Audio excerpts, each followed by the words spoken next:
हर व्यक्ति की एक करंट स्टेट रहती है और एक डिजायर स्टेट रहती है। तो वो करंट से डिजायर पहुंचने में कहीं ना कहीं बहुत ज़्यादा बार भटक जाता है। तो उसके लिए आप क्या कहना चाहेंगे? कोई व्यक्ति शायद करंटली रिलेशनशिप में खुश नहीं है और वो रिलेशनशिप में ट्रांजिशन चाहता है। कोई हो सकता है अपने करियर में खुश नहीं है, कोई बिजनेस में खुश नहीं है। So first step is to, teacher ने बोल दिया कि तुझसे ये इंग्लिश में बात नहीं हो पाएगी और वो बनना चाहता है इंग्लिश का बड़ा स्पीकर। एनएलपी इसमें कैसे मदद कर सकती है? So in NLP there are many techniques. कई बार अगर आपके किसी के कोई ओल्ड ट्यूमर हो गया है और उसको सर्जरी से निकाल दिया जाता है, वैसे ही इन पुराने बिलीव्स को भी साइकोलॉजिकल सर्जरी करके हम बाहर निकाल सकते हैं। इन चीज़ों को कैसे मैनेज करें? स्पिरिचुअलिटी, पैसा एंड फैमिली, इन तीनों को कैसे एक साथ मैनेज करें? आपके पास में टाइम है, आपके पास में एनर्जी है और आपके पास में अटेंशन है। इन तीनों के इस्तेमाल से ही आप जो भी कुछ क्रिएट करोगे लाइफ में, इन तीनों के इस्तेमाल से करोगे। आप लोगों को अपनी फोकस और अपनी अटेंशन मैनेज करना नहीं आता है, जिसकी वजह से जब वो दोस्तों के साथ हैं तो भी वो बिजनेस का सोच रहे हैं, घर वालों के साथ हैं तो भी बिजनेस का सोच रहे हैं। एक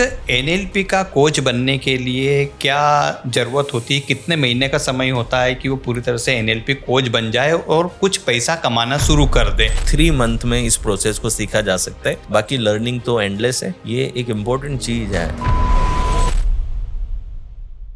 आज हम एक किष्किंधा कांड की पंक्ति से शुरुआत करते हैं। पवन तनय बल पवन समाना, बुद्धि विवेक विज्ञान निधाना, कवन जो काज कठिन जगमाई, जो न होई ता तुम ही पाई। ये पंक्ति जामवंत जी ने हनुमान जी को अपनी शक्ति याद दिलाने के लिए की थी जब वो समुद्र पार जा रहे थे।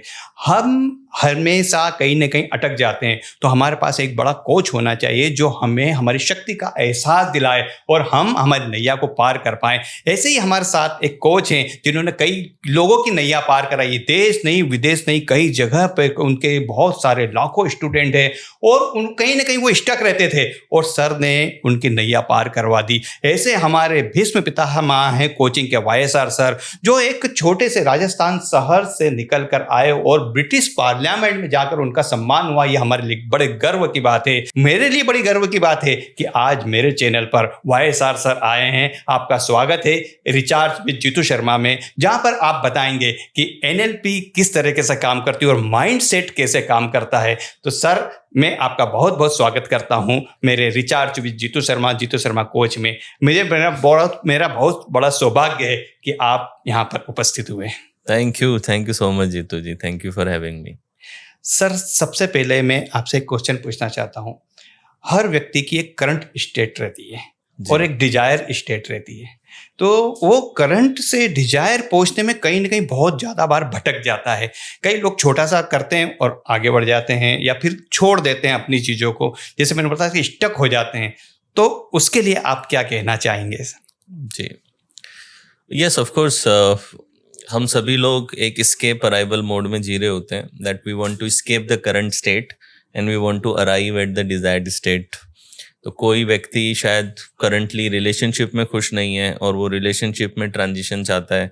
कोई हो सकता है अपने करियर में खुश नहीं है, कोई बिजनेस में खुश नहीं है, कोई वेल्थ वाइज, पैसे वाइज खुश नहीं है, कोई हेल्थ वाइज खुश नहीं है, कोई अपनी स्पिरिचुअल ग्रोथ चाहता है और हो सकता है कि वहाँ पे खुश नहीं है। तो ज़्यादातर लोग अपनी करंट स्टेट में खुश नहीं है और वो अंदर एक इच्छा लेकर के चलते हैं कि मैं अपनी करंट स्टेट से एक डिजायर्ड स्टेट में पहुंच जाऊं। तो फिर भी लोग पहुंच क्यों नहीं पाते हैं, जो आपका सवाल है। नंबर 1, कईयों को यही नहीं पता होता कि मेरी डिजायर्ड स्टेट है क्या, कि मुझे चाहिए क्या। कई बार वो नहीं पता होता। बहुत से लोगों को इतना पता है कि मुझे यहाँ पे नहीं रहना, लेकिन जाना कहाँ है ये कई लोगों को नहीं पता होता। What they want, they are not clear about it. So first, it is very important that you should clear your desired state, कि आपको एग्जैक्टली चाहिए क्या, what you want to achieve.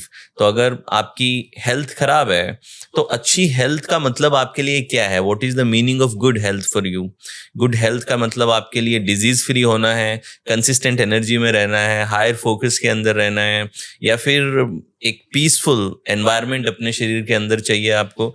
तो वो क्लैरिटी लाना जरूरी है। रिलेशनशिप के अंदर अगर आप अभी खुश नहीं है तो you should have the clarity कि what kind of relationship I want to have, how I want to feel in relationship. मुझे calm, present, peaceful, loved, respected, cared क्या फील करना है मुझे रिश्तों के अंदर। So first step is to identify and clarify the desired state for yourself, that how my desired state will look like, उस पे clarity लीजिए. Then the next step is identify the obstacles, because हम current state से desired state में जब जाना चाहते हैं तो वो रास्ता easy नहीं है, उस रास्ते में बहुत सारे obstacles आते हैं. और obstacles दो प्रकार के हो सकते हैं, एक internal obstacle और एक external obstacle. external का मतलब तो ये हो गया कि कोई कोरोना आ गया, कोई बरसात हो गई, कोई अर्थक्वेक आ गया, कोई सरकार बदल गई, कोई रिसेशन आ गया.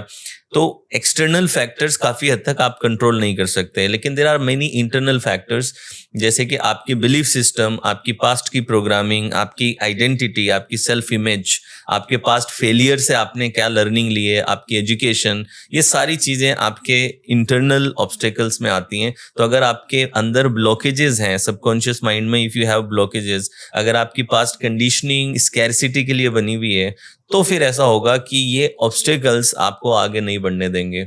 और इन ऑब्स्टेकल्स को डील कर पाना, you should be equipped to deal with these inner obstacles. Then only the person can make this journey from current state to desired state. तो सर हम डिजायर स्टेट पे पहुंचना चाहते हैं, पर कहीं ना कहीं ये लगा रहता है, हमारा ट्रिगर बहुत सारे रहते हैं. ट्रिगर रहते हैं कि किसी ने कुछ बोल दिया, पुराना ट्रोमा हमारे पास बैठा हुआ, को पुराने बिलीव कि तू नहीं कर पाएगा. तो ये चीज़ें भी हमें हमारे डिजायर स्टेट पर जाने से रोकती है. तो इसका सॉल्यूशन हम किस प्रकार करें? कैसे, जैसे बचपन में मेरी माँ ने या किसी की भी मम्मी ने बोल दिया कि तू ये नहीं कर सकता है, टीचर ने बोल दिया कि तुझसे ये इंग्लिश में बात नहीं हो पाएगी, और वो बनना चाहता है इंग्लिश का बड़ा स्पीकर, तो वो चीज़ भी रोकती है. और इस चीज़ों को और NLP इसमें कैसे मदद कर सकती है? Yes, of course. जो आपके बिलीफ और आपके आइडेंटिटी, जो मैंने कहा कि इंटरनल ऑब्स्टिकल्स होते हैं, कि बचपन में सपोज आपको ये कंडीशन कर दिया, या फिर आप ऐसे परिवार में हो जहाँ कोई इंग्लिश बोलता नहीं है. और कई बार तो आप देखें, बचपन में कई बार ऐसा होता था कि हम अगर थोड़ी बहुत इंग्लिश अपने दोस्तों के बीच में बोलने की कोशिश भी करें तो दोस्त मजाक बनाने लगते थे, अरे वाह आज तो बड़ी इंग्लिश बोल रहा है, ठीक है. या फिर कोई कहता अंग्रेज चले गए लेकिन पीछे अंग्रेजी छोड़ गए. तो वो आसपास लोग फन बनाते हैं, मस्ती करते हैं, मजाक बनाते हैं अगर आप इंग्लिश बोलने का प्रयास भी करो तो वो एनवायरनमेंट की वजह से अगर आपके अंदर ये आ गया है कि मेरी इंग्लिश खराब है और मैं इंग्लिश नहीं सीख सकता, तो ऑफ कोर्स NLP इसमें काम करती है. NLP आपके दर्शकों के लिए मैं मीनिंग अगर बता दूं तो NLP का मतलब है न्यूरो लिंग्विस्टिक प्रोग्रामिंग. न्यूरो मतलब आपका ब्रेन, आपका थॉट, आपका नर्वस सिस्टम, आपके परसेप्शंस, एंड लैंग्वेज मतलब आप इंटरनली किस तरीके से अपने आप से बात कर रहे हैं, that is linguistic. And programming मतलब आपके ऑटोमेटिक पैटर्न्स, बिहेवियर के पैटर्न्स.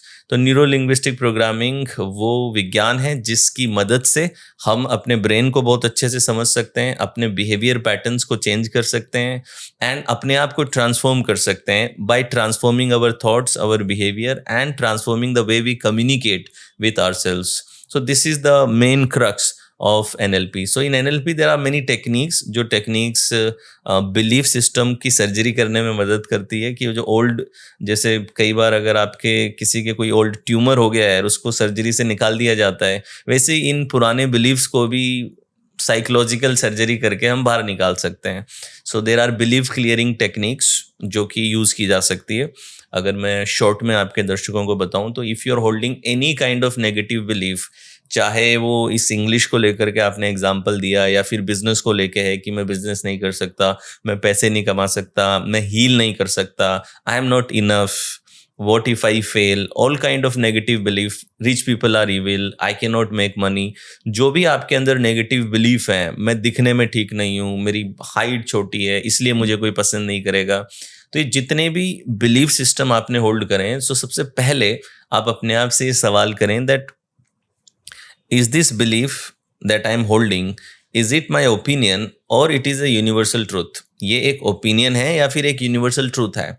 यूनिवर्सल ट्रूथ का मतलब होता है 2 + 2 = 4, heat always flow from high temperature to low temperature. जो फिजिक्स के नियम हैं, जो मैथमेटिक्स के फैक्ट्स हैं, ये यूनिवर्सल हैं. आपके और मेरे सोचने पे, ओपिनियंस पे निर्भर नहीं करते, परसेप्शन पे निर्भर नहीं करते. ये कंटिन्यूसली हमेशा हर जगह पे सच होते हैं. लेकिन ओपिनियन वो होते हैं जो पर्सन टू पर्सन डिपेंड करते हैं. तो मैं इंग्लिश अच्छे से नहीं बोल सकता, ये एक यूनिवर्सल ट्रूथ है या फिर एक ओपिनियन है? ऑब्वियसली एक ओपिनियन है. एक मान्यता है व्यक्ति की, कोई विज्ञान में प्रूफ तो नहीं हो गया कि आप इंग्लिश नहीं सीख सकते। तो ये एक मान्यता है आपकी, it's just a belief system you are holding, opinion है। अब आप सेकेंड स्टेप पे जाएं। If it is opinion, you should ask yourself, if it is opinion and if I keep it, ये ओपिनियन है मेरा और मैं इसको अगर रखूं तो ये कैसे मेरे गोल तक पहुंचने में मुझे रोकेगा, कैसे मेरे लिए बाधा बनेगा। तो आपका गोल तो है कि मैं एक अच्छा इंग्लिश का ऑरेटर बनूं, एक स्पीकर बनूं, तो आपका वो गोल पूरा नहीं होगा। आप हर समय एक फेलियर की तरह एक्सपीरियंस करोगे, शायद अपने पोटेंशियल को एक्सप्रेस नहीं कर पाओगे, शायद आपके थ्रू जो देश विदेश में इम्पैक्ट क्रिएट हो सकता था वो इम्पैक्ट क्रिएट नहीं होगा, शायद अपने पेरेंट्स को आप प्राउड फील करवा सकते थे वो नहीं हो पाएगा, आपके बच्चे शायद आपको लूजर समझेंगे। बहुत सारे पेन पॉइंट्स है, आपको गुजरना पड़ सकता है अगर आपका जो गोल है वो गोल आप पूरा नहीं करोगे। तो ये बिलीफ कि मैं इंग्लिश बोलना नहीं सीख सकता, ये बिलीफ आपको एक स्पीकर बनने से रोक रहा है। So you have to write it in detail कि कैसे ये बिलीफ आपके जीवन में एक पेन क्रिएट करेगा। सेकेंड स्टेप में आपको वो करना है। सो फर्स्ट स्टेप, सेपरेट करो कि ओपिनियन है, ये कोई फैक्ट नहीं है। सेकेंड स्टेप, इससे क्या क्या पेन आएगा, इससे क्या क्या बाधा बनेगी, उसको डिटेल में लिखो। एंड देन थर्ड स्टेप पे जाओ, and what could be the positive belief to replace it. इसको रिप्लेस करने के लिए दूसरा पॉजिटिव बिलीफ क्या हो सकता है? तो पॉजिटिव बिलीफ ये हो सकता है that English is a learnable language, English एक सीखने लायक लैंग्वेज है, या फिर कोई भी भाषा कोई भी व्यक्ति सीख सकता है। हर लैंग्वेज लर्नेबल है। आप जब इस दुनिया में आए आपको एक भी लैंग्वेज नहीं आती थी, लेकिन आपने अपनी एक भाषा सीखी, जैसे वो भाषा सीखी वैसे इंग्लिश भाषा भी सीखी जा सकती है। इसके लिए कोई आईक्यू की जरूरत नहीं है, सिर्फ प्रैक्टिस और राइट एनवायरनमेंट की जरूरत है, आप भाषा बोलना सीख सकते हैं। तो आपको एक राइट बिलीफ अपने अंदर डाल करके रखना है। And one more thing that you can do to replace, think or try to search about the evidence.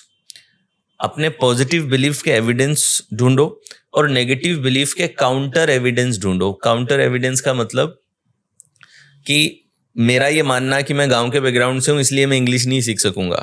आप जाओ और सर्च करो कितने लोग हैं जो गांव के बैकग्राउंड से हैं मगर उन्होंने इंग्लिश सीख ली है। इससे आपका ये बिलीफ क्वेश्चन मार्क में आ जाएगा और आपका पॉजिटिव बिलीफ जो है वो और ज़्यादा एम्पावर हो जाएगा कि इंग्लिश एक लर्नेबल लैंग्वेज है।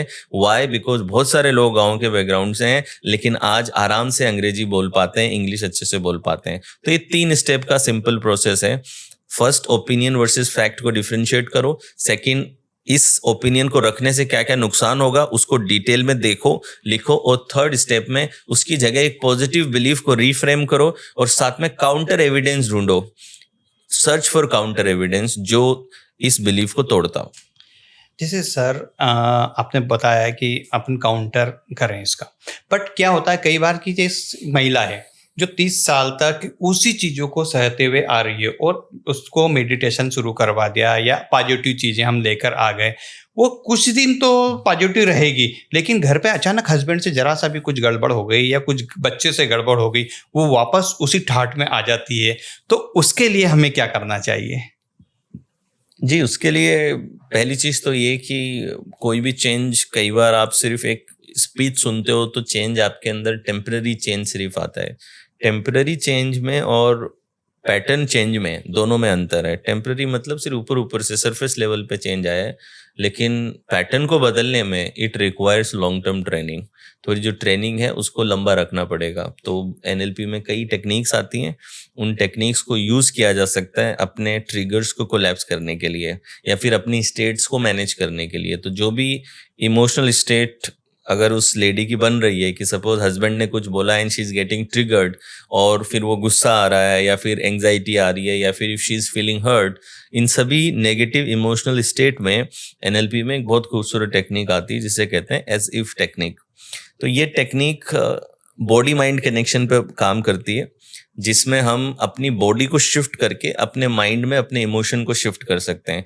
यानी कि सबसे पहले आप अपने पोस्चर को बदल लो, पोस्चर को चेंज करो। अगर जब आप एंग्री हो तो आपकी फिस्ट थोड़ी सी क्लेंच होने लगती हैं, पैर टाइट होने लगते हैं, जबड़े टाइट होने लगते हैं, चेहरा लाल पड़ने लगता है, आवाज़ ऊंची होने लगती है। तो ऐसी स्थिति में सबसे पहले अपने पोस्चर को रिलैक्स कर दो। तो चेंज द पोस्चर फर्स्ट। कि अपने जबड़े रिलैक्स कर दो, पैरों को रिलैक्स कर दो, हाथों को रिलैक्स कर दो। तो first change is posture. Second change your breathing. जब आप एंग्री हैं तो आपकी ब्रीदिंग बहुत शेलो है, बहुत फास्ट ब्रीदिंग चल रही है, उसकी जगह अपनी ब्रीदिंग को डीप कर लो, डीप इनहेल करो एंड डीप एक्सहेल करो। तो चेंज योर ब्रीदिंग।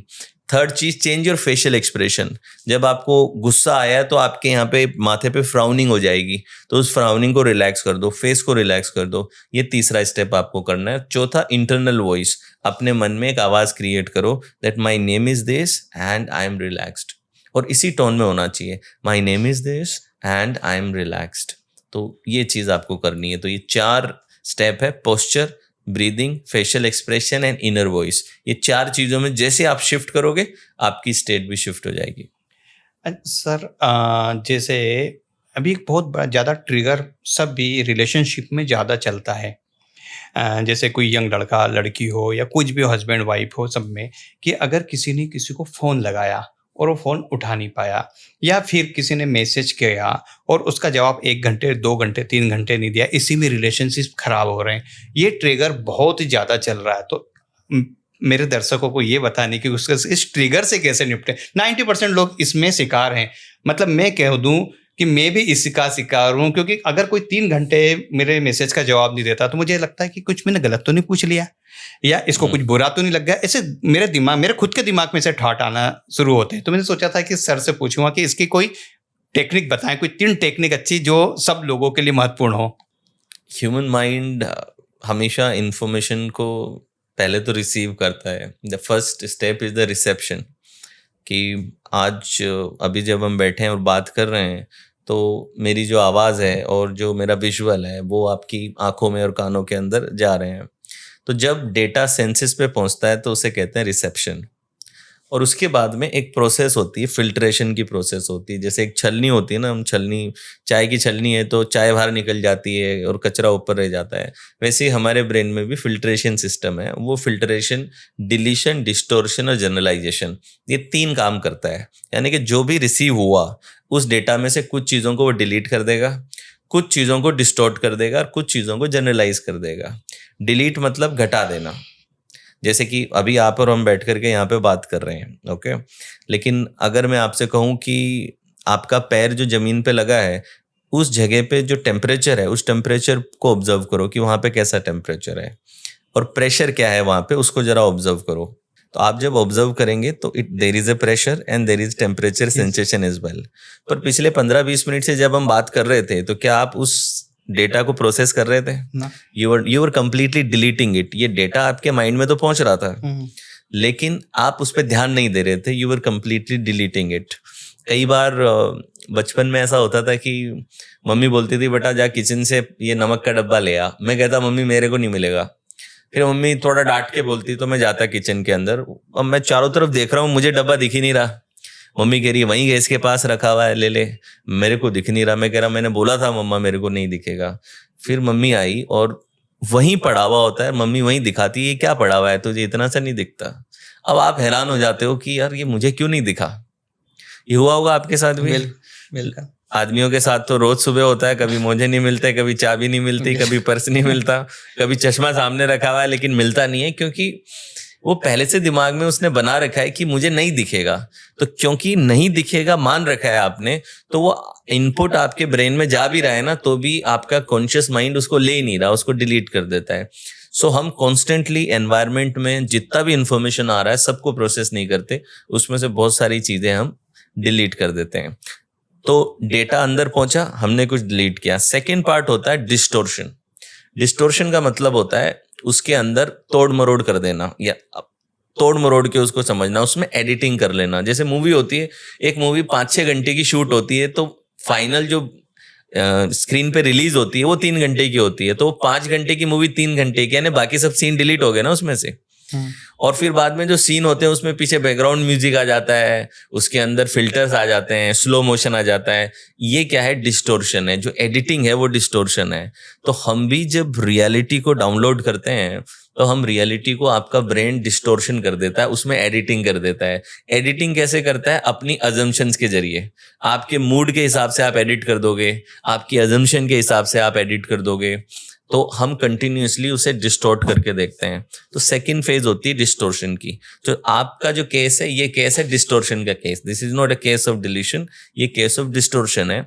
डिस्टोर्शन में फंडामेंटली ये होता है कि हुआ तो एक्स है, लेकिन आपने उसे वाई मान लिया।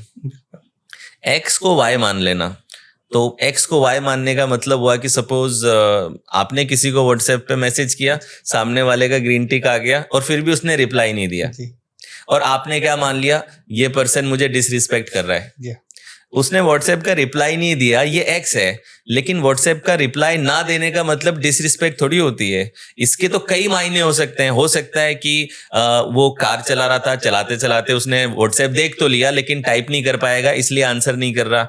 हो सकता है वो आपको डिटेल में आंसर करना चाहते हो, तो इसलिए अभी उसके पास में प्रिपेयर्ड आंसर नहीं है, इसलिए नहीं कर रहा है। हो सकता है वो मीटिंग के बीच में है, वहां पे उसने ये देखा हो सकता है कि उसका मोबाइल किसी और के पास है, उसने देखा है, उस बंदे ने देखा ही नहीं है। तो इसके तो बहुत सारे मीनिंग हो सकते हैं ना, लेकिन आपने सिर्फ यही मीनिंग क्यों निकाला कि वो मैं प्रायोरिटी नहीं हूं या फिर मुझे डिसरिस्पेक्ट कर रहा है। तो डिस्टोर्शन का मीनिंग ये होता है कि होता एक्स है, लेकिन आप अपनी अजम्पशन से उसको वाई बना लेते हो। एक और अगर एग्जांपल दूं, सपोज कि आपकी एनिवर्सरी है और वाइफ एक्सपेक्ट कर रही है कि आपको सरप्राइज गिफ्ट दोगे। अब आप दिन भर काम करके आए, दिन भर आपने कोई सरप्राइज नहीं दिया, रात को आप घर पहुंचे, और आप घर पहुंचे, कोई गिफ्ट नहीं, कोई फ्लावर नहीं, कोई केक नहीं। वाइफ कह रही है कि तुम्हें एनिवर्सरी याद नहीं रहती, यानी कि अब तुम मुझसे प्यार नहीं करते, पहले तो तुम्हें सब याद रहता था, तुम मुझसे अब प्यार नहीं करते हो। अब देखिए, एनिवर्सरी आप भूल गए, ये एक्स है, लेकिन प्यार नहीं करते, ये डिस्टोर्शन है। क्योंकि बंदा एनिवर्सरी भूल गया, इसका लॉजिकल रीजन ये है कि उसकी मेमोरी खराब हो रही है। ये भी तो हो सकता है कि उसकी याद शक्ति खराब हो रही है। ये कैसे प्रूव हुआ कि वो प्यार नहीं करता? तो हम क्या करते हैं, डिस्टोर्शन में अजम्पशन लगा देते हैं अपनी, इस वजह से हम कंटिन्यूअसली डिस्टोर्ट करते हैं। सो जब भी आप डिस्टोर्शन के पैटर्न में अपने आप को देखो, चाहे वजह कुछ भी हो, you should ask yourself one question, what am I assuming about this situation? What is the fact and what is the assumption? Fact और अजम्पशन को आपस में सेपरेट करो। बंदे ने रिप्लाई नहीं दिया, ये फैक्ट है, लेकिन उसका कारण वो मुझे डिसरिस्पेक्ट कर रहा है, ये क्या है? ये मेरी अजम्पशन है। तो the moment you separate them, you will feel good about it. वो जो एंग्शियसनेस आती है, वो जो डेस्पिरेशन आती है कि बंदा रिप्लाई क्यों, आप फिर 10 कॉल कर रहे हो उसको या बार बार कर रहे हो, तो वो एक्चुअली आप उसे फ्रस्ट्रेट कर दोगे अपनी अजम्पशन की वजह से। सो सेपरेट अजम्पशन वर्सेस फैक्ट। तो इस तरीके से इन दोनों को एक्स वाई को अलग अलग रख के ये चीज की जा सकती है, अपना जो ट्रिगर है इसको डाउन किया जा सकता है। ऑफ कोर्स किया जा सकता है। सर, अब मैं आपके पर्सनल लाइफ पे पूछता हूँ सर, कि एक राजस्थान के छोटे शहर से आप लंदन में सम्मानित हुए, वो हमारे लिए भी बड़ी गौरव बात हैगी जी। तो इसकी जो सफर है उसमें कुछ बड़ी मुश्किलें भी आई होगी, या सीधे सीधे आप चले गए? तो एनएलपी में कैसे आए आप, इसके बारे में थोड़ा सा हमारे दर्शकों को बताना चाहेंगे? सो ये अजमेर में एक जवाहर रंगमंच ऑडिटोरियम है, तो उसके अंदर एक मेमोरी का सेमिनार था। लगभग 700-800 लोग आए थे उसके अंदर, और कोई गिनीज वर्ल्ड रिकॉर्ड होल्डर थे जिनका वो प्रोग्राम था। मैं पहली बार कभी जिंदगी में किसी ऐसी पर्सनल ग्रोथ की सेमिनार में गया था। अखबार में दिव्य भास्कर में ऐड था, तो फादर ने देखा और फ्री था, तो फादर लेके चले गए कि फ्री में है, पैसे लग नहीं रहे, जाकर के बैठ जाते हैं। मगर उस सेमिनार के अंदर उन्होंने इतने बढ़िया बढ़िया डेमोन्स्ट्रेशन दिए, किताबों के नाम याद करना, नंबर्स याद करना, और बहुत ही मेस्मराइजिंग डेमो थे उसके अंदर। तो मुझे बड़ा इंटरेस्टिंग लगा वो कि यार ये तो गजब की चीज़ कर रहे हैं। और प्लस एंड में आकर के लोग ऑटोग्राफ भी ले रहे थे उनके, और अखबार में भी उनका फोटो आ रहा अगले दिन कि इतना बड़ा हुआ। तो मुझे मतलब इम्पैक्ट भी दिख रहा है कि this person is making impact and helping people transform. And मुझे ये भी दिख रहा है कि इनको सम्मान भी बहुत मिल रहा है, प्यार भी बहुत मिल रहा है। तो that was the first time I got attracted towards coaching industry. But my biggest fear was the stage. ये सारे ख्याल बहुत अच्छे लग रहे थे, डिजायर बहुत अच्छी थी, लेकिन जो एक चीज मेरी प्रॉब्लम थी, आई हैड स्टेज फोबिया। मुझे स्टेज पे जाना मतलब मैं दूर भागता था स्टेज से बिल्कुल, बिकॉज स्टेज पे जाने का ख्याल भी मेरी धड़कन को बढ़ाता था, मेरे पैर कांपने लगते थे, चेहरा लाल पड़ जाता था, ऐसा लगता था भागूं यहाँ से कैसे, बचूं कैसे यहाँ से। That was the response I used to get. So I had social anxiety as well. मुझे बहुत ज़्यादा लोगों के बीच में इतना कंफर्टेबल मैं एक्सपीरियंस नहीं करता था. सो ये इश्यूज थे, बट डिज़ायर जो मेरी सीड अंदर आया वो उसी सेमिनार से आया, वो जो मेमोरी का था. मैंने उस वर्कशॉप को अटेंड किया, उसके अंदर से मेमोरी के कई टेक्निक सीखे. उन टेक्निक्स को मैं खुद भी टॉपर रहा था थ्रू आउट अपने पढ़ाई के अंदर. तो मेरे खुद के भी कुछ सिस्टम थे पढ़ाई करने के अच्छे से, तो वो सिस्टम और मेमोरी सब मिला के मैंने अपना कुछ एक बहुत अच्छा सा प्रोडक्ट बना लिया. और वो मैंने स्कूल्स के अंदर जा जा करके लेक्चर लेना चालू किया. वो मैं अपने कॉलेज के टाइम से आई स्टार्टेड. कॉलेज में मेरे ख्याल से मैं 3rd ईयर में या 4th ईयर में होऊंगा, तब मैंने कुछ स्कूल्स में प्रोग्राम कंडक्ट करना चालू किया. फ्री में करता था पहले program, and then slowly and gradually उस चीज़ के मुझे पैसे भी मिलने लगे. तो my journey started as a memory coach for students. Memory coach, memory पे, एग्जाम एंजाइटी पे, डिजिटल एडिक्शन पे, इन सब चीज़ों के ऊपर मैं रिवीजन कैसे करना है, मेमोरी कैसे शार्प करनी है, फोकस कंसंट्रेशन कैसे करना है, इन सब चीज़ों के ऊपर मैंने स्टार्ट किया था. एंड देन धीरे धीरे फिर मैं सक्सेस पे, सक्सेस साइकोलॉजी पे, NLP पे, इन चीज़ों पे सिखाने का काम मैंने चालू किया. आई थिंक 2016 से मैंने फिर NLP सिखाना लोगों को चालू किया. Started teaching NLP. और फिर लंदन का सफ़र सर? लंदन का सफ़र ऐसे हुआ कि मैंने बुक लिखी थी. 6 मंथ के अंदर 8 किताबें मैंने पब्लिश करी, जिससे मेरा world book of record UK के अंदर नाम आया. तो world book of record UK ने मुझे वहाँ पे बुलाया और ब्रिटिश पार्लियामेंट में सम्मान दिलाया मेरे वर्ल्ड रिकॉर्ड के लिए. तो आपकी कितनी बुक अभी तक प्रकाशित हो चुकी है सर? टोटल मेरी बुक अभी तक 11 बुक पब्लिश हो चुकी है मेरी टोटल. आप तो अपने जो स्टूडेंट है उनको भी इंस्पायर करते हैं होंगे कि बुक कैसे लिखी जाए. हाँ, मेरे और मोर देन आई थिंक 800 से ज़्यादा मेरे स्टूडेंट्स हैं जिन्होंने किताब लिखी है. So we have a framework, जिस फ्रेमवर्क में we teach people how to write a book in 21 days. 21 दिनों में कैसे किताब लिखी जा सकती है, उसके फ्रेमवर्क्स हम उन्हें सिखाते हैं. यस, 21 दिनों के अंदर मनुस्क्रिप्ट तैयार हो जाती है. देन आफ्टर पब्लिकेशन और वो सब में और 1-1.5 महीने का टाइम लगता है. सो 2 से 3 महीने के प्रोसेस में you can publish your book, you can launch yourself. Sir, मैंने एक पॉडकास्ट आपका देखा था, सुना था, बहुत सारे पॉडकास्ट मैंने देखे हैं. इसमें आपका यह है कि ग्रेटिट्यूड, तो हमारी ज़िंदगी में ग्रेटिट्यूड का क्या महत्व है? अगर इस पे अच्छे से, क्योंकि आप बहुत अच्छे से बोलते हैं, इस पे अच्छे से प्रकाश डालते हैं, तो जो हमारे दर्शक है उन्हें भी पता पड़ा है ग्रेटिट्यूड का क्या महत्व है. यस, ग्रेटिट्यूड तो आई थिंक कोई भी व्यक्ति जो आप खुश देखेंगे, अगर वो अपने जीवन में खुश है या फिर अपने जीवन में सफल है, तो आप उससे मिलेंगे, जानेंगे, तो एंड में आपको पता चलेगा कि ग्रेटिट्यूड इसके जीवन का हिस्सा है. ये कृतज्ञता का भाव उसके अंदर हर समय रहता ही रहता है. मगर ग्रेटिट्यूड एक डीप चीज़ है. ज़्यादातर लोग ऊपर पे ग्रेटिट्यूड का मतलब समझते हैं. Gratitude is a reaction to receiving. लोगों को ये लगता है कि रिएक्शन टू रिसीविंग मतलब कि आपको कुछ चीज़ मिली और उस पर आपने रिएक्ट किया. कभी आप भगवान को धन्यवाद देते हैं, कोई गिफ्ट देता है तो आप सामने वाले को धन्यवाद देते हैं. पर ज़्यादातर लोगों का थॉट प्रोसेस यही है कि gratitude is reaction to receiving. Whenever I receive something I will be grateful about it, या फिर I can be grateful about what I have, but what you have also you received someday. आज आपके पास जो है वो भी कभी आपने रिसीव ही किया. तो अल्टीमेटली ये वाला एक ग्रेटिट्यूड है जो ज़्यादातर लोग इसी ग्रेटिट्यूड को समझते हैं, बट वो सिर्फ सरफेस लेवल का ग्रेटिट्यूड है. I call it transactional gratitude. ये पहली लेयर है ग्रेटिट्यूड की, जो है ट्रांजेक्शनल. ट्रांजेक्शनल का मतलब है कि कोई ट्रांजेक्शन होगा तभी आप ग्रेटिट्यूड महसूस कर सकेंगे. बिना ट्रांजेक्शन के आप ग्रेटिट्यूड महसूस नहीं कर सकेंगे. तो that is transactional. Most of the people they teach transactional gratitude, कि जब भी कुछ मिले, जो भी है, खाना खाने से पहले आप धन्यवाद कर लो, कुछ भी मिला तो धन्यवाद कर दो, तो जो भी है आपके पास में, घर है, गाड़ी है, उसको धन्यवाद कर दो. ये ट्रांजेक्शनल ग्रैटिट्यूड है. वरना then there is a second layer of gratitude. Second layer है कंपैरेटिव ग्रैटिट्यूड. कंपैरेटिव ग्रैटिट्यूड आप में आता है किसी से कंपेयर करके. फॉर एग्जाम्पल, आपके पास में गाड़ी है और आप उस गाड़ी के प्रति ग्रेटफुल नहीं हो, या फिर न्यूट्रल हो, मतलब आप नॉर्मल उस गाड़ी को चलाते थे। नई नई आई थी तो आप ग्रेटिट्यूड रखते थे, अब आप उसको लेके नॉर्मल हो। लेकिन तभी आपने एक दूसरा व्यक्ति देखा जो पैदल चल रहा है, अब उससे कंपेयर किया तो आपको सडनली ग्रेटफुल लगा कि थैंक गॉड मेरे पास में गाड़ी है। हाँ। सो ये ग्रेटिट्यूड कंपैरिजन से आता है। सपोज आप हॉस्पिटल गए और हॉस्पिटल में आपने बहुत से लोगों को बीमार देखा, सडनली आपको ग्रेटिट्यूड हुआ कि चलो भले ही मेरा बिजनेस खराब चल रहा हो, जो भी चल रहा हो, आई एम हेल्दी। यस। तो वो ग्रेटिट्यूड जो आपने तब रियलाइज किया जब आपने किसी से कंपेयर किया।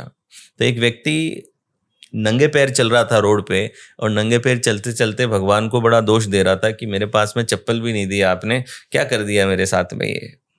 और थोड़ी देर बाद आगे जाकर के वो एक व्यक्ति को देखता है जिसके पैर नहीं है और वो क्रॉल करता हुआ चल रहा है। उसको देखते ही उसके अंदर धन्यवाद आ जाता है कि चलो मेरे पास चप्पल नहीं है, पैर तो है। किसी के पास ना चप्पल है ना पैर है। तो जब आप कंपेयर करते हो किसी से, किसी को जब पुअर देखते हो, किसी के पास में खाना नहीं है, कोई फुटपाथ पे है, कोई बीमारी से गुजर रहा है, तब हम में ग्रेटिट्यूड पैदा हो जाता है। तो this is the second layer of gratitude, which because of comparison you are feeling that gratitude. Then the third gratitude is reflective gratitude. तीसरा ग्रेटिट्यूड थोड़ा मिच्योर लेवल का ग्रेटिट्यूड है, जो लोग सेल्फ रिफ्लेक्शन करते हैं उस समय पे आपको महसूस होता है। सेल्फ रिफ्लेक्शन में मतलब सपोज करें कि आपका पास्ट में कोई बिजनेस में नुकसान लगा, ठीक है, उस समय आपको लगा कि ये क्या हो गया मेरे साथ में, लेकिन 3 साल बाद उसी नुकसान की वजह से जो विजडम आपको मिली, उस विजडम ने आपको कई गुना बड़ी डील दिलवाई किसी दूसरे बिजनेस में। अब आपको उस बात के प्रति ग्रेटिट्यूड आ रहा है कि यार वो नुकसान हुआ, वो ज़रूरी था, वरना मैं यहाँ नहीं पहुँचता, यहाँ पे नहीं पहुँच पाता। राइट। मेरा एनडीए में सिलेक्शन हो गया था, तो मैं एनडीए का जो रिटन एग्ज़ाम था उसको मैंने क्रैक कर लिया था। रिटन एग्ज़ाम क्रैक करके 32 एसएसबी इलाहाबाद मेरा सेंटर आया, और वो 5 दिन का मैं इलाहाबाद एसएसबी देने के लिए गया। तो फर्स्ट डे पे वहाँ पे स्क्रीनिंग होती है, उसके अंदर मैक्सिमम लोग निकल जाते हैं, फिर जो बच जाते हैं वो पूरे 5 दिन रहते हैं। तो हमारी स्क्रीनिंग हुई, वो मेरी क्लियर हो गई। उसके बाद में कंप्लीट पूरे 5 दिन तक वहाँ पे था। जीटीओ ऑफिसर है जो आपकी ग्राउंड टेस्टिंग ऑफिसर है, जो आपके टास्क करवाता है, फिर बाद में इंटरव्यू होता है आपका, फिर बाद में एक साइकोलॉजी पे टेस्ट होता है आपका। तो अलग अलग 3 प्रकार के टेस्ट आपके रहते हैं उन 5 दिनों में। मुझे लगा मैंने सब बढ़िया किया, but at the and I got rejected. Last में मैं रिजेक्ट हो गया। तो जो ट्रेन में अपनी बेडिंग मेरी डाल करके मैं वापस आ रहा था, और मैं उसी समय अपनी आईआईटी और AIEEE की तैयारी कर रहा था, तो बीच में 1-2 महीने का मेरा पूरा गैप आ गया, क्योंकि मैं इसके लिए प्रिपेयर करने लग गया। तो मैं वहाँ बैठ करके यही सोच रहा था, मैं तो किधर का भी नहीं रहा ना। तो अब मेरी AIEEE में भी गैप आ गया, IIT में भी गैप आ गया, और इधर मैं यहाँ से भी निकल गया। ये क्या डिसीजन ले लिया मैंने, ये क्या हो गया मेरे साथ में। तो अंदर ही अंदर आई वॉज डेवस्टेटेड, बहुत ही परेशान मैं महसूस कर रहा था। बट आज जब मैं उस दिन को देखता हूँ तो आई थैंक गॉड कि शायद मैं उस चीज़ के लिए नहीं बना था, मैं इस चीज़ के लिए बना था। थैंक गॉड कि उस दिन सिलेक्शन नहीं हुआ, जिसकी वजह से आज जो मैं अपने पैशन और पर्पस के अराउंड काम कर पा रहा हूँ, वो काम कभी ना हुआ होता। That is reflective gratitude. मतलब जब आप रेट्रोस्पेक्ट करते हो ना अपने पास्ट के इवेंट को, आज आप मेच्योरिटी से देखते हो, when you watch it with maturity, then वो सेम चीज आपके अंदर ग्रेटिट्यूड पैदा करती है। So that is reflective gratitude. Okay, this is the third layer of gratitude, and the deepest layer of gratitude is the existential gratitude. Existential gratitude का मतलब कि आपका होना ही, कि मैं हूँ, वही अपने आप में ग्रेटिट्यूड है। कि आई एग्जिस्ट। क्योंकि मेरा होना है तो प्रॉब्लम भी चलेगी, ब्लेसिंग भी चलेगी, सफरिंग भी चलेगी, सॉल्यूशन भी चलेंगे, अच्छे मोमेंट भी आएंगे, बुरे मोमेंट भी आएंगे। सब कुछ के लिए होना जरूरी है, एग्जिस्टेंस जरूरी है। और आप देखें कि बहुत कम प्रोबेबिलिटी है कि आप एग्जिस्ट करें। There is a very low probability that you exist. But फिर भी इतनी कम प्रोबेबिलिटी होने के बाद में भी you came into this world, you are experiencing this moment. आप इस पल को अनुभव करने की क्षमता रखते हैं, आप इस पल को एक्सपीरियंस कर पा रहे हैं। Just because I exist, it doesn't matter what I have or what I don't have. Just because I am exist, I am aware in this moment, I am grateful. That is existential gratitude. Once you have that existential gratitude, इससे होगा क्या, specially self reflective और existential gratitude आपको difficult time में भी grateful रहना सिखाते हैं, because most of the people they are grateful when the time is good, when the situations Yes. are happening the way they want, but जब situation अलग हो रही हैं और जब उनके हिसाब से नहीं चल रहा है जीवन, और जब डिफिकल्ट हैं चीजें, उस समय पे जो ग्रेटिट्यूड को होल्ड करे उसका ग्रेटिट्यूड डीप है, बाकी ग्रेटिट्यूड सरफेस लेवल पे। Okay sir. सर जैसे आप सक्सेस भी हैं, पैसा भी हैं, आप स्पिरिचुअलिटी में भी हैं, एंड फैमिली भी, आप सब कुछ ठीक है, तो ये चीज़ें बहुत कम लोगों में होती। अधिकतर क्या होता है कि पैसा आ गया, घमंड आ गया, परिवार बिखर गया, भगवान पे ध्यान नहीं दे पा रहे हैं। तो मैं ऐसे दर्शकों से ये आपसे पूछकर ये बताना चाहता हूँ कि इन चीज़ों को कैसे मैनेज करें, स्पिरिचुअलिटी, पैसा एंड फैमिली, इन तीनों को कैसे एक साथ मैनेज करें। सी आपके पास में लिमिटेड टाइम है, लिमिटेड एनर्जी और लिमिटेड अटेंशन है। ये तीन किसी भी ह्यूमन बीइंग के सबसे बड़े रिसोर्स हैं। आई थिंक फंडामेंटली सबसे बेसिक तौर पे ये तीन ही रिसोर्स हमारे पास में है। आपके पास में टाइम है, आपके पास में एनर्जी है और आपके पास में अटेंशन है। इन तीनों के इस्तेमाल से ही आप जो भी कुछ क्रिएट करोगे लाइफ में, इन तीनों के इस्तेमाल से करोगे आप। आपको टाइम, एनर्जी और अटेंशन मेनली अपने पर्पस पे लगाना है। एक चीज ऐसी होनी चाहिए जो आपका पर्पस है, जैसे for me teaching, training, coaching, creating courses, writing books, this is my purpose to create impact in this world. ये मेरा पर्पस है, ये चीज मुझे मीनिंग दे रही है, किसी और को कोई और चीज मीनिंग दे सकती है। तो this is what giving meaning to my life. So अपना मेजर टाइम, मेजर एनर्जी और मेजर अटेंशन आपको अपने पर्पस पे देनी पड़ेगी, उसमें कोई दो राय नहीं है। एंड देन जो बाकी बचा टाइम, उस टाइम में जब भी आप किसी के साथ हो, अगर आप अपनी फैमिली के साथ हो, तो फिर आपका पूरा टाइम, एनर्जी और अटेंशन कंप्लीटली उनके साथ में होना चाहिए।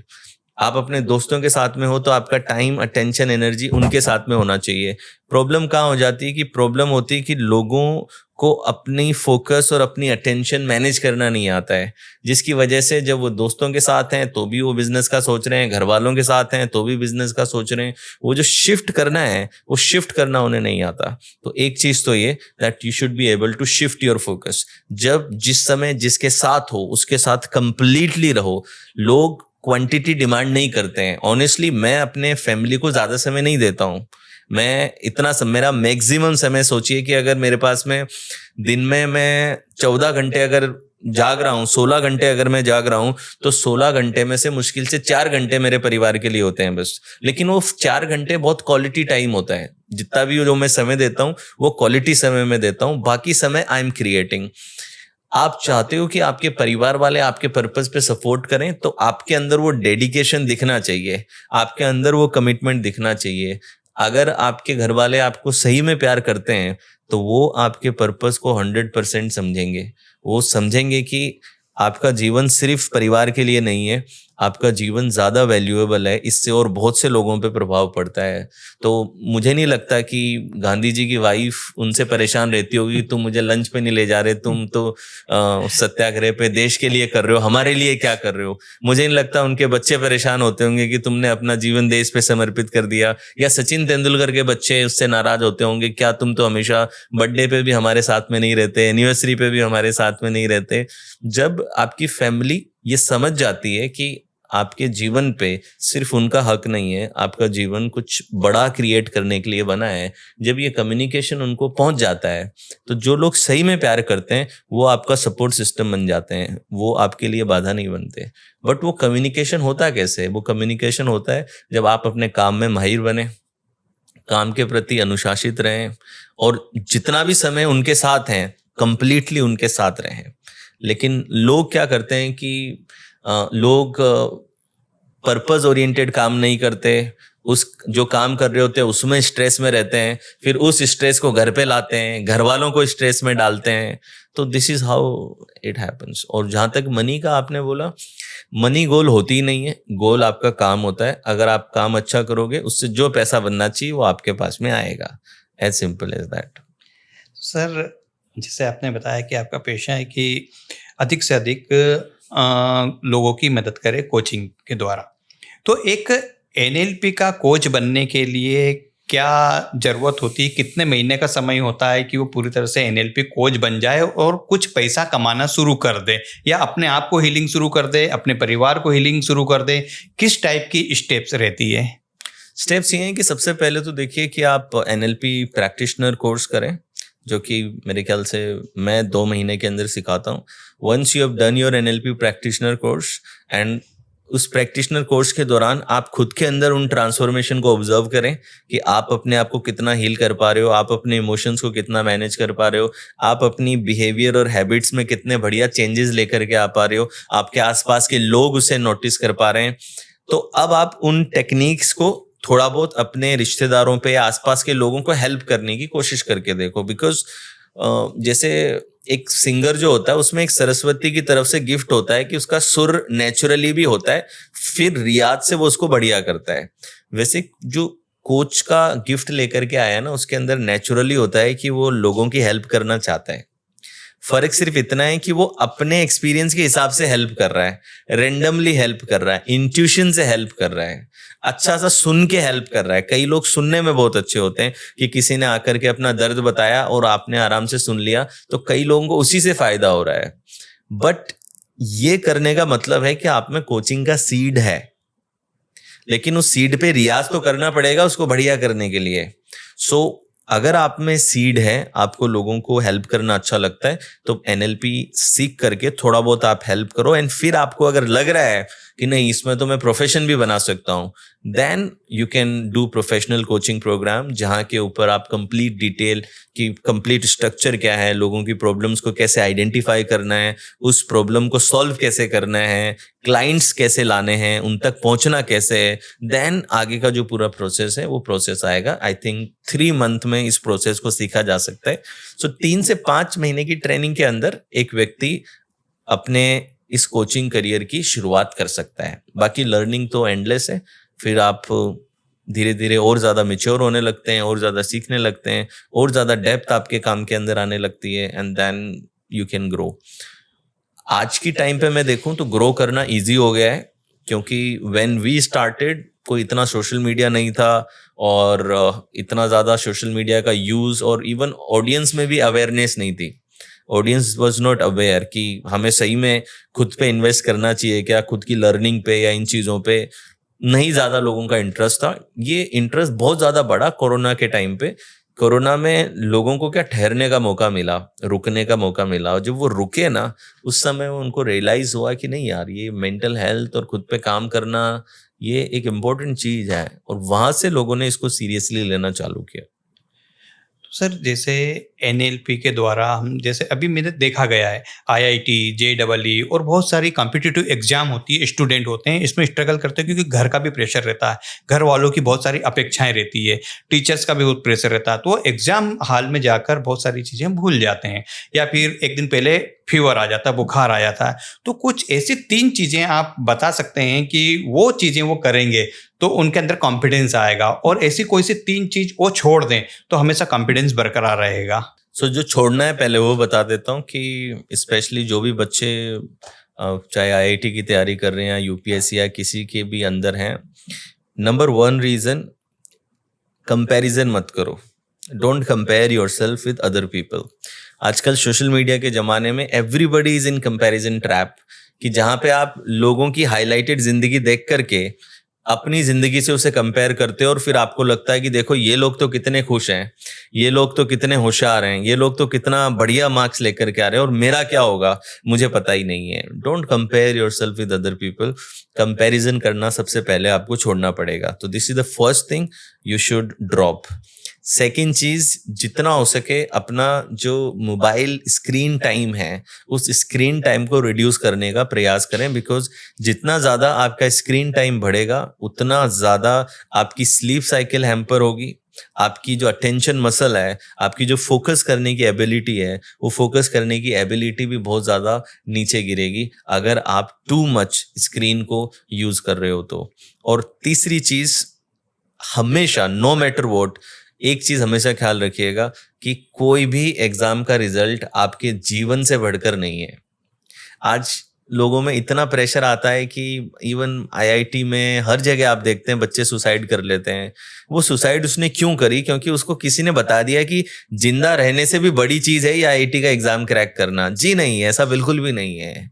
ठीक है, दुनिया में बहुत से लोग हैं जिन्होंने अपने अपने तरीकों से समाज के ऊपर बहुत पॉजिटिव प्रभाव डाला है, और वो कोई बड़ा एग्जाम क्रैक नहीं किया था उन्होंने, फिर भी वो कोई 10वीं में टॉपर नहीं थे या आईआईटी के टॉपर नहीं थे, लेकिन फिर भी उन्होंने बहुत अच्छा जीवन जिया है, अच्छी परवरिश करी है अपने बच्चों की, लोगों को इंस्पायर किया है। सो कोई पर्टिकुलर एग्जाम या उस एग्जाम का रिजल्ट आपके जीवन से ऊपर नहीं है। तो नो मैटर कोई आपसे कितना भी कुछ भी कह दे, अपने जीवन से ऊपर उसको मत रखना, अपने लाइफ को प्रायोरिटी देना। क्योंकि आप अगर जीवित हैं, आप अगर स्वस्थ हैं, तो आप कुछ ना कुछ जरूर क्रिएट करेंगे, भले ही कोई एग्जाम आपसे क्रैक हो चाहे ना हो। तो ये 3 चीजों का ख्याल उन्हें रखना चाहिए, जो उन्हें छोड़नी चाहिए। करना क्या क्या चाहिए? Number 1, they should take care of their mental health. अपनी मेंटल हेल्थ का टेक केयर करो, ब्रीदिंग करो, मेडिटेशन करो, रिलैक्स करो। बिकॉज अगर आप अपनी हेल्थ का ही ध्यान नहीं रखोगे, बॉडी की हेल्थ और माइंड की हेल्थ, अगर वही ध्यान नहीं रखोगे, तो फिर आप कुछ भी अचीव कैसे करोगे? एक बहुत अच्छी कहानी है कि एक बार एक व्यक्ति काम ढूंढ रहा होता है, हुष्ट पुष्ट होता है, हेल्दी होता है, फिट होता है, वो काम ढूंढ रहा होता है। तभी एक लकड़ी की फैक्ट्री में पहुंच जाता है और वहां पे कहता है कि मुझे कुछ काम दे दो। तो वो एक कुल्हाड़ी दे देते हैं और कहते हैं ये पेड़ काटने, तू पेड़ काट। अब वो एक दिन के अंदर 7 पेड़ काट देता है, और सब लोग हैरान हो जाते हैं कि ऐसा तो कोई नहीं कर पाया इस आदमी ने, एक ही दिन में इतना कुछ कर दिया। फिर बाद में अगले दिन उससे 4 ही कटते हैं, फिर उसके अगले दिन उससे 2 ही कटते हैं, और फिर बाद में तो पूरा 7 दिन में वो एक भी काटना उसके लिए मुश्किल हो जाता है। तो मैनेजर आता है रिव्यू करने के लिए कि आदमी काम नहीं कर रहा है, क्या हो रहा है? तो लोग कहते हैं काम तो ये दिन भर करता रहता है, पर न जाने क्यों पहले तो इसने इतने काट दिए, अब इससे कट ही नहीं रहे। तो मैनेजर ने आकर के सबसे पहले उससे कहा कि आके अपनी कुल्हाड़ी दिखा मुझे। तो कुल्हाड़ी पूरी भोंटी हो चुकी थी, वो सिर्फ काटने पे ध्यान दे रहा था, कुल्हाड़ी को शार्प करने पे ध्यान नहीं दे रहा था। तो आपकी कुल्हाड़ी क्या है? आपका शरीर और आपका मन ही तो कुल्हाड़ी है। आप जो आईआईटी का एग्जाम क्रैक करोगे या बड़ी नौकरी करोगे, बिजनेस करोगे, इसी शरीर और इसी माइंड का उपयोग करके आपको करना है। लेकिन अगर आपने इस कुल्हाड़ी को ही शार्प नहीं किया, तो इट इज इम्पोर्टेंट कि आप इसको शार्प रखने में अपना समय दें, अपनी एनर्जी दें। वो कैसे हो सकती है? ईट क्लीन, थोड़ा क्लीन डाइट अपने लिए रखें। तो जब डाइट क्लीन रखोगे तो बॉडी अच्छी रहेगी। एक्सरसाइज करें, बॉडी को मूव कराएं, ताकि बॉडी अच्छी स्ट्रेंथ, अच्छे स्टेमिना के अंदर रहे। तो डाइट का ख्याल रखना होगा, एक्सरसाइज का ख्याल रखना होगा। ये रहा शरीर के लिए। माइंड के लिए आप ध्यान लगाएं, मेडिटेशन करना चालू करें, योगा करना चालू करें, रिलैक्सेशन टेक्निक्स चालू करें, ग्रेटिट्यूड प्रैक्टिस करें। जब आप ये चीजें करेंगे तो आपका बॉडी और आपका माइंड अपनी बेस्ट परफॉर्मिंग स्टेट पे रहेंगे। तो बॉडी माइंड अगर अपनी बेस्ट परफॉर्मिंग स्टेट पे है, तो इससे जो बेस्ट करवाया जा सकता है वो बेस्ट आप अचीव करेंगे। That is what you need to do.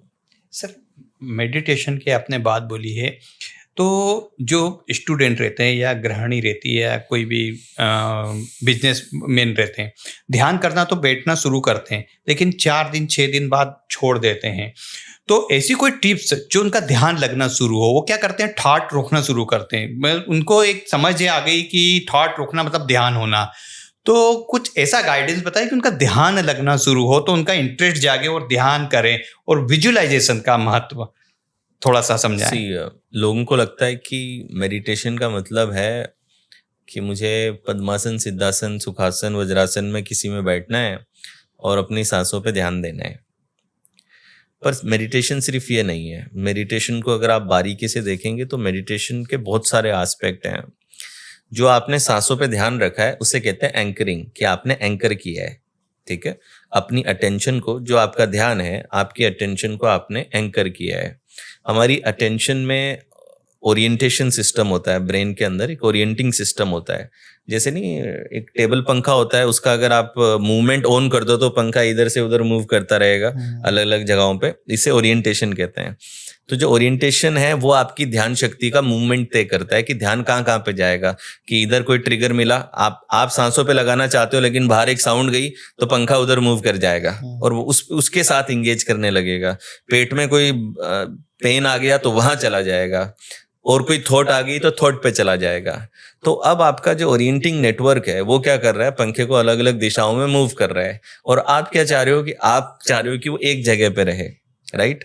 So meditation में बहुत सारे एस्पेक्ट हैं। नंबर 1 एस्पेक्ट कि आप किसी एंकर पे अपनी अटेंशन को, जो ध्यान मूव करना चाहता है, उसको स्पॉटलाइट में डाल रहे हो, एक एंकर पे रख रहे हो। So your breath became your anchor.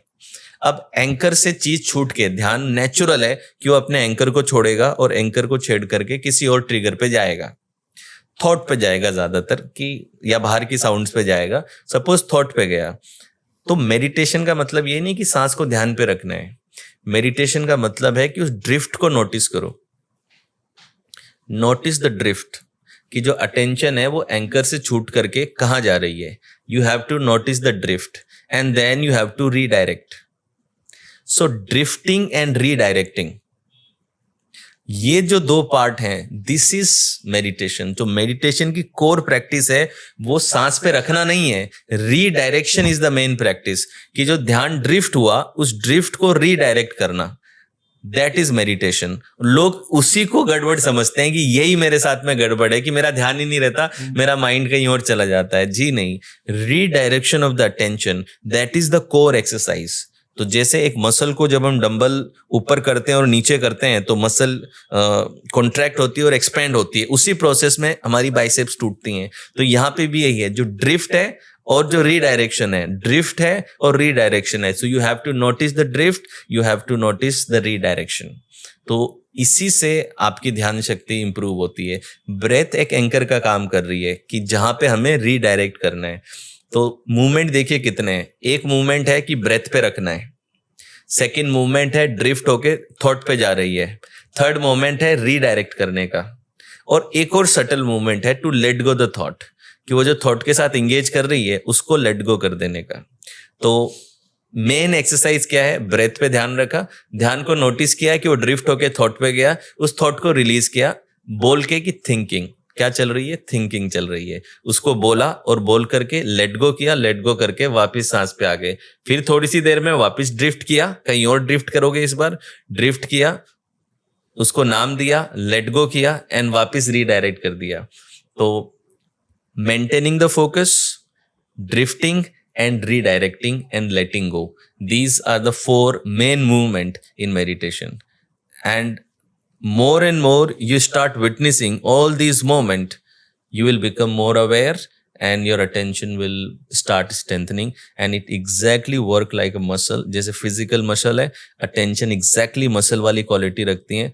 जैसे कि muscle में हमने exercise करी तो शुरुआत में हम वजन उठा पाएंगे, लेकिन 10 रिपीटेशन के बाद, 15 रिपीटेशन के बाद में सेम वजन हमसे नहीं उठेगा अब, राइट। तो यानी कि मसल टायर्ड होती है, फटीग होती है, लेकिन रेस्ट कर दिया तो थोड़ी देर बाद में रिस्टोर भी हो जाती है।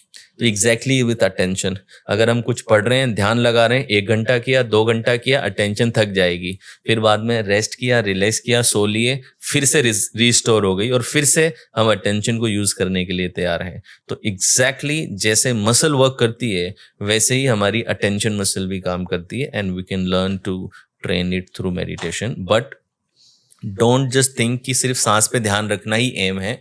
Drifting, redirection, letting go and noticing all these activity during the process, that is meditation. धन्यवाद सर, आपने मेडिटेशन के ऊपर इतनी सूक्ष्म से सूक्ष्म जानकारी बताई है कि मेडिटेशन कैसे किया जाए। आपने एनएलपी के ऊपर बहुत अच्छी तरह से बातचीत बताई है कि एनएलपी कितना महत्व है हमारे जीवन में, किस तरीके से हमारे ट्रिगर आते हैं, उसको ट्रिगर को हम कैसे ख़त्म कर सकते हैं। सर, आपसे बात करके बहुत अच्छा लगा और मुझे पता है कि इतनी वैल्यूएबल बात सुनकर हमारे दर्शकों को भी बहुत जीवन में आनंद मिलेगा और वो इसको करेंगे तो जीवन में बहुत सुख शांति पाएंगे। धन्यवाद सर आपके आने के लिए। Thank you so much.